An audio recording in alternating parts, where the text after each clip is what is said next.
They say the mountains don't forgive mistakes, and winter forgives nothing at all. It was the winter of 1889 when I first saw her, Sarah Mackenzie, a woman building her cabin one log at a time, unaware the cowboy watching from the ridge would soon ask to build it with her.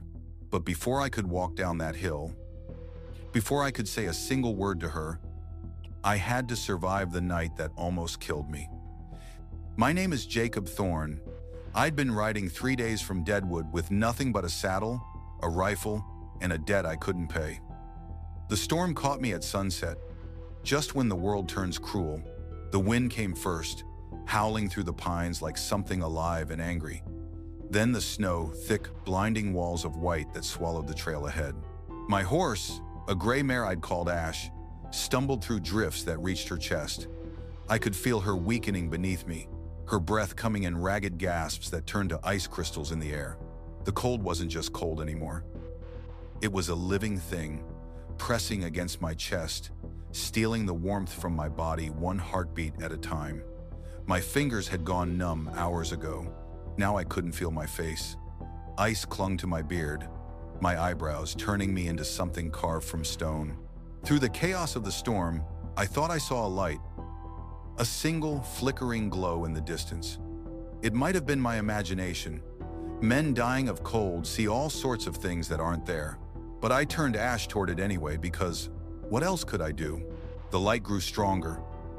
A window, a cabin, the most beautiful thing I'd ever seen. But Ash couldn't make it. 20 yards from salvation, her front legs buckled. We went down together, crashing into the snow. I felt something crack in my ribs. Pain shot through me, bright and sharp, cutting through the numbness. I tried to stand, but my legs wouldn't hold me, so I crawled. Every inch was agony. Every breath burned my lungs. The cabin door looked a mile away, though it couldn't have been more than 20 feet. I don't remember closing my eyes. I don't remember giving up. But I remember the voice, a woman's voice, firm but frightened, cutting through the wind. "Dear God, can you hear me? Can you stand?" Then hands, surprisingly strong, hooking under my arms. "I need you to help me. I can't carry you alone." I tried. I pushed with my legs, dug my boots into the snow, and together we made it. The last thing I saw before darkness took me was her face, young, weathered by hard work, with eyes as fierce and determined as any soldier I'd ever known. When I woke, I was lying beside a fire that shouldn't have been enough to warm anyone. But she'd layered me with everything. She had coats, blankets, even what looked like a child's quilt, worn thin and patched many times. The cabin was small, barely 15 feet across, with walls that weren't finished. I could see gaps where the wind whistled through, where snow had drifted onto the rough wooden floor. In one corner, a boy maybe 6 years old sat wrapped in a threadbare blanket, watching me with wide, cautious eyes. The woman knelt beside me, rubbing my hands between hers, trying to force warmth back into frozen fingers. Her face was inches from mine, focused with an intensity that made me think of field surgeons I'd known during the war. "How long?" I managed to croak out. My voice didn't sound like my own. 2 hours, maybe 3. "You were nearly frozen through." She didn't look at me when she spoke, just kept working on my hands, her touch gentle but purposeful. "You're lucky I went outside when I did." "Why did you?" I asked. She paused, her jaw tightening. "I heard your horse." From the corner came a soft whimper, the child, frightened by the stranger in his home. I turned my head and really looked around. The cabin was more shelter than home. One window covered with oiled paper instead of glass. A stone fireplace that looked hand-built, the rocks carefully selected and fitted. A shelf that held maybe 3 days' worth of food if rationed carefully. This woman and her child were barely surviving out here, and yet she'd risked herself to save me. I tried to sit up, but she pushed me back down with surprising firmness. "You need to rest. The fever will come soon. Frostbite always brings fever." She spoke with the confidence of someone who'd seen it before. "Where's your husband?" The question came out before I could stop it. The fire popped in the silence that followed. She stood slowly, moved to add another log, her back to me. "Dead." 6 months now. The words were simple, but they carried the weight of a mountain. I should have stayed quiet. Should have just closed my eyes and let her tend me. But I'd seen too much, the exhaustion etched into her face, the half-built walls around us, the way her hands shook slightly when she thought no one was looking. "You're building this place alone?" She turned, defensive. "I know how to swing an axe." "I don't doubt it," I said carefully. "But winter doesn't care how strong you are."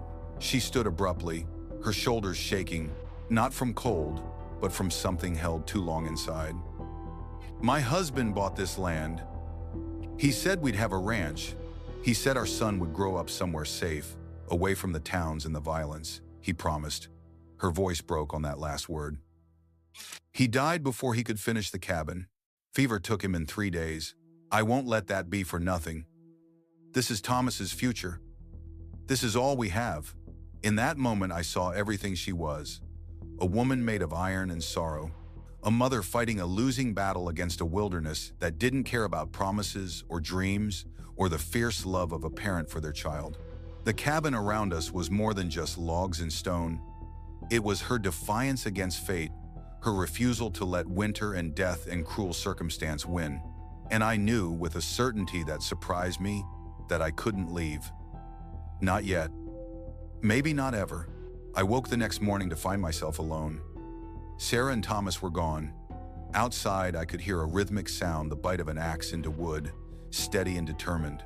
I forced myself up, ignoring the protest of my body, and stumbled to the door. When I opened it, the world was blinding white. The storm had passed, leaving behind clear blue skies and endless snow that sparkled like crushed diamonds under the morning sunday. 50 yards away, Sarah was swinging an axe at a fallen pine tree, her movements practiced but inefficient. Thomas pulled branches into a pile, his small face red with cold and effort. She'd started before dawn, hadn't asked for help, didn't expect it. That was the kind of woman. She was the kind who'd die trying before she'd admit defeat. I walked toward her, still weak, my legs unsteady. She didn't stop chopping when I approached. "You'll hurt yourself swinging like that," I said. "I've been doing this for months," she replied, not looking at me. "Doesn't mean you're doing it right." She finally stopped, turned to face me with a mixture of exhaustion and pride. "You said it in your sleep, along with a lot of other things." She picked up the axe again. "You talk about someone named Caroline and a town called Bitter Creek. You said you were sorry over and over." The axe hit wood with a solid thunk. "Caroline's dead," I said quietly, "and Bitter Creek doesn't matter anymore." Sarah studied me for a long moment, then nodded slowly. "Then we're both running from something." She held out the axe. "Show me where you need the next log." The days that followed settled into a rhythm as old as the frontier itself. Wake before dawn. Work until your hands bled. Sleep hard and dreamless. Repeat. But there was something else too, a growing understanding between Sarah and me, a partnership born of necessity that was slowly becoming something more. I taught her how to place her feet when swinging the axe, how to read the grain of the wood, how to fell a tree so it landed where you wanted. She taught me which plants under the snow were edible, how to stretch provisions when there was no knowing when you'd get more, how to keep hope alive when everything around you was dying. Thomas watched us both with cautious curiosity at first, staying close to his mother, eyeing me like I might vanish as quickly as I'd appeared. But children are resilient in ways adults forget to be. By the end of the first week, he was handing me tools, asking questions about my horse who had survived, and now shared the lean-to stable with Sarah's old gelding, and showing me the treasures he'd collected. Interesting rocks, a bird's nest, a piece of blue glass he'd found and polished, until it caught the light like a jewel. 3 weeks passed. The cabin rose around us, one log at a time. The walls reached their full height. I built a proper door from split pine, hung it on leather hinges Sarah had salvaged from her husband's old saddle.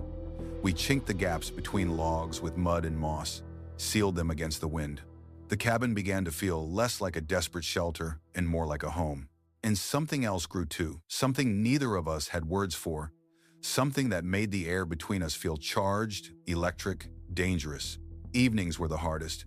We'd sit by the fire after Thomas fell asleep, exhausted from the day's work, and the silence would stretch between us, full of things unsaid. I'd watch her mend clothes by firelight, her needle moving with the same determination she brought to everything else, and I'd feel something crack open inside my chest. I hadn't felt this way since Caroline, and the guilt of it made me ache. But Sarah wasn't Caroline. Sarah was someone entirely her own, harder, maybe, but also more real, forged by loss into something that couldn't break easily. One night I couldn't keep silent anymore. "Sarah, I should tell you something." She looked up from her sewing, fear flickering across her face. "You're leaving," she said. And it wasn't a question. No, I'm not leaving." I sat across from her, close enough that our knees almost touched. "I'm wanted, in 3 territories. Nothing violent, just debts and bad choices. I owed money to men who don't forgive debt. I ran, instead of facing it. I'm not a good man, Sarah. You should know that." She set down her sewing and looked me dead in the eyes. "You saved my son's life when you carried those logs across the frozen creek so he wouldn't have to. You fixed our roof in a blizzard because you heard it groaning. You gave us half your provisions when you saw how little we had." Her voice softened. "Jacob Thorne, I don't care what you were. I care what you are. And what you are is a man who stayed when staying was hard. That's more than most." I'd heard my name spoken 1,000 times in my life, but never like that. Like it meant something. Like I meant something. I reached for her hand, hesitated, then took it anyway. Her fingers were rough with calluses, scarred from axe work and survival, and they were the most beautiful thing I'd ever held. "Sarah, But I never finished that sentence, because that's when we heard the horses. The sound came from far off at first, the muffled thunder of hooves on snow, multiple horses, moving fast. I was on my feet instantly, every instinct I'd honed over years of running, screaming danger. "Sarah, get Thomas inside. Now." "What? Why? Now?" My voice came out harsher than I meant, but she heard the urgency and moved. Thomas was asleep in his corner, and she scooped him up without waking him, backing toward the far wall. 3 riders emerged from the tree line, materialized out of the dusk like vengeful spirits. I recognized the way they sat their horses, the easy confidence of men who knew they had the upper hand. Bounty hunters. The leader was a man I'd seen before, back in Bitter Creek. Scarred lip, eyes like chips of flint, and a smile that had nothing to do with humor. "Jacob Thorne?" he called out, his voice carrying across the clearing. "Been looking for you a long time, friend." I stepped away from the cabin, putting distance between them and Sarah. "This doesn't involve them. They don't know me." He called past me to the cabin door. "You don't know this man." I expected Sarah to stay inside, to hide, to protect herself and Thomas. But Sarah Mackenzie wasn't built for hiding. She stepped out into the cold evening air and stood beside me. Then she did something that stopped my heart. She took my hand in hers, right there in front of the hunters. "I know him," she said, her voice carrying clear and strong. "He's my husband." The lie hung in the air, crystalline and perfect. The hunters exchanged glances. The leader spat tobacco juice into the snow and studied us both with narrowed eyes. "You're harboring a wanted man, ma'am. That makes you an accomplice." Sarah squeezed my hand tighter. "These are our lands. This is our cabin. My husband helped me build it. And you have no business here." That's when Thomas appeared in the doorway. He was holding my rifle, far too big for him, but aimed steady enough. His small voice carried a determination that would have made a grown man proud. "You leave my pa alone." The tableau held for a long moment. 4 armed men on horseback. A woman and a child, and a wanted man standing in front of a half-finished cabin. The mathematics of violence hung in the balance. Then, surprisingly, the leader laughed, a genuine, surprised bark of laughter that echoed across the clearing. "Well, hell," he said, shaking his head. "You got yourself a family, Thorne.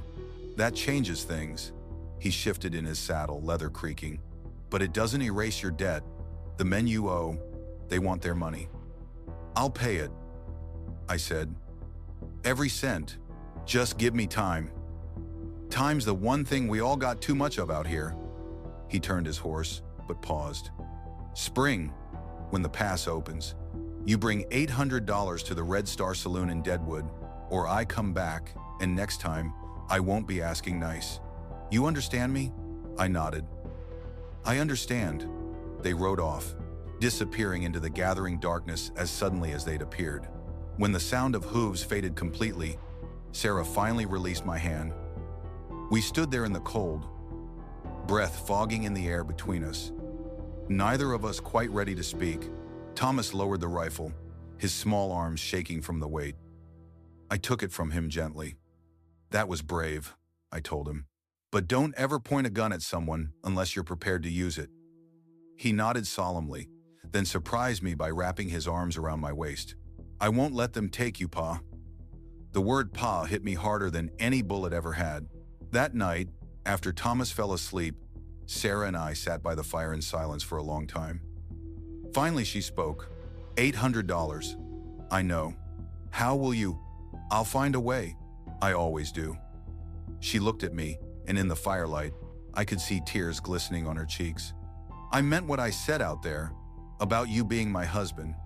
My heart stopped. Sarah, I know it was a lie. I know you don't. It wasn't a lie. I took her face in my hands, made her look at me. Not to me. Not anymore. Winter loosened its grip slowly, reluctantly. The days grew longer. The snow began to melt, revealing the brown earth beneath. The cabin stood complete walls, roof, door, window. We built a stable for the horses, a smokehouse for meat, a root cellar dug deep into the half-frozen ground. We'd built a home, and somewhere in the process of building it, we'd built something else too. I worked every job I could find in the nearby settlements. I hired myself out to ranchers who needed an extra hand, fixed wagons, broke horses, did whatever would earn coin. Sarah sold eggs from the chickens we'd bought, preserved vegetables, took in mending. Thomas learned to trap rabbits and marten, their pelts worth silver in town. Every penny went into a leather pouch that grew heavier week by week. By the time the mountain pass cleared and spring truly came, we had $837. The day I had to leave for Deadwood, Sarah stood in front of the cabin we'd built together and handed me the pouch. Come back, she said simply. I will. Promise me. I promise. I kissed her then, long and deep, in front of God and the mountains and Thomas, who made a disgusted noise that made us both laugh. Then I rode north, toward my past, toward the debt that had haunted me for 2 years. The men I owed were surprised to see me, more surprised that I had the money. Didn't think you'd come back, one of them said. Thought about running, I admitted, but I have something worth staying for now. They took the money, counted it twice, and gave me a handwritten receipt that probably wasn't worth the paper it was written on. But it was done. The debt was paid. I was free. For the first time in years, I was free. I rode back south with my heart lighter than it had been in a decade. The mountains were beautiful and spring green and alive and full of possibility. When I came over the last ridge and saw the cabin in the valley below, smoke rising from the chimney, I felt something I'd thought I'd lost forever. I felt like I was going home. Sarah was working in the garden when I rode up. She stood when she saw me, dirt on her hands, hair tied back with a strip of leather, and the smile on her face was worth more than any fortune. Thomas came running from the stable shouting, Pa, you're back! I dismounted and caught him as he launched himself at me. Sarah walked over more slowly, her eyes searching my face. It's done, I told her. The debt is paid. She closed her eyes, relief washing over her like a wave. 2 weeks later, a traveling preacher came through on his circuit. We married properly this time, Sarah in a dress she'd made from cloth we bought in town, Thomas holding a bouquet of wildflowers he'd picked himself, and me in clothes that were clean for the first time in months. The preacher's words were simple. Do you take this woman to be your wife? I do. Do you take this man to be your husband? I do. And just like that, we were a family not by blood but by choice, which is sometimes stronger. That evening, I stood outside the cabin and looked at what we'd built. Not just the logs and stone, but the life. Sarah came out to stand beside me, her hand finding mine naturally, easily. I said slowly that I spent years running from my past, and I ended up here, building a future I never thought I'd have. She leaned against me. Do you regret it? Any of it? I thought about the question, the debts, the running, the cold night that had brought me to her door. No, I said finally, because all of it led me here, to you, to Thomas, to this. The mountains stood eternal around us, their peaks still crowned with snow even as spring bloomed in the valley. Our cabin stood solid and warm, smoke curling from the chimney. Inside, Thomas was probably already asleep, exhausted from a day spent exploring the creek that ran behind the stable. This was real. This was home. This was worth everything I'd been through to find it. They say you can't outrun your past. Maybe that's true. But I learned something else that winter when I crawled through the snow to a cabin that should have been nothing to me. Sometimes, if you're lucky, you can build something strong enough to stand against whatever comes. You can find someone who sees you, really sees you, and chooses to stand beside you anyway. You can take broken pieces and make something whole. Sarah was building her cabin one log at a time, unaware the cowboy watching from the ridge would soon ask to build it with her. But in the end, it wasn't the cabin that saved us. It was each other. It was the choice to stay when leaving would have been easier. It was the courage to love again after loss. It was the understanding that sometimes the best things in life aren't the ones you plan for. They're the ones that find you in a blizzard, half frozen and desperate, and give you a reason to survive. Years later, when Thomas asked me about how I met his mother, I told him the truth. I told him about the storm and the debt, and the night I thought I'd die in the snow. I told him about the woman who saved me, though she barely had the strength to save herself. And I told him about the cabin we built together. Log by log, day by day, until we had something that would stand against anything the world could throw at it. That's love, I told him. Real love. Not the easy kind they write about in books. The kind that chooses to stay when staying is hard. The kind that builds when everything says you should give up. That's what your mother taught me. The cabin still stands. I'm writing this from the porch we added the second summer, watching the sunset paint the mountains gold and crimson. Sarah is inside, making supper, humming a song she learned from her mother. Thomas is grown now, with a wife and cabin of his own just over the ridge. But he still comes for Sunday dinners, still calls this place home. And when strangers ask how a drifter and a widow ended up building a ranch that's now the biggest in the valley, I tell them the truth. I tell them about the winter of 1889. I tell them about the woman who built her cabin one log at a time. And I tell them about the cowboy who asked to build it with her, and in doing so, built a life worth living. That's a debt worth paying. That's the only debt that matters.